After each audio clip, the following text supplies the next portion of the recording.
新正頭，我喺呢度祝大家馬年行運，馬上健康。講起新年啊，真係有好多好嘢食噶。團年飯、開年飯、年糕、蘿蔔糕、煎堆油角、盤菜，哇，通通你聽起嚟都流口水啊！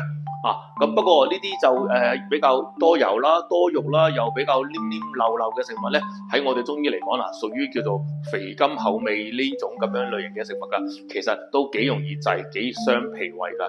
喺呢度同大家推薦一個幫助消化嘅食療山楂陳皮茶。其實就係山楂、陳皮同埋茶葉啦，各少少就得噶啦。熱水焗嚟飲。咁你可以喺你食嘢嘅時候咧就一齊飲。飲下食下咁樣話咧，其實你會覺得咧呢一餐冇咁飽滯嘅，同埋你成個腸胃咧亦都相對會冇咁頂住會舒服啲嘅。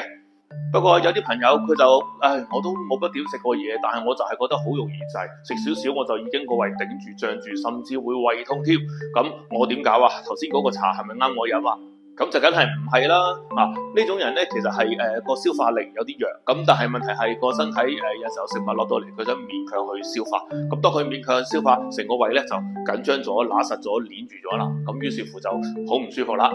咁呢個時候咧，山楂呢個比較酸嘅東西，另外茶葉咧呢啲比較提神嘅嘢咧，其實就唔係好啱佢嘅，隨時會搞到個胃更加緊張嘅。所以對於佢哋咧，我建議就淨係用陳皮焗水，跟住咧等個水溫涼翻少少之後咧，你可以加少少蜜糖，蜜糖係可以幫你個胃放鬆噶。好，呢節講完啦，祝大家豐衣足食。嚟緊我哋會有幾節咧，就係講食呢個大主題嘅，記得 follow啊！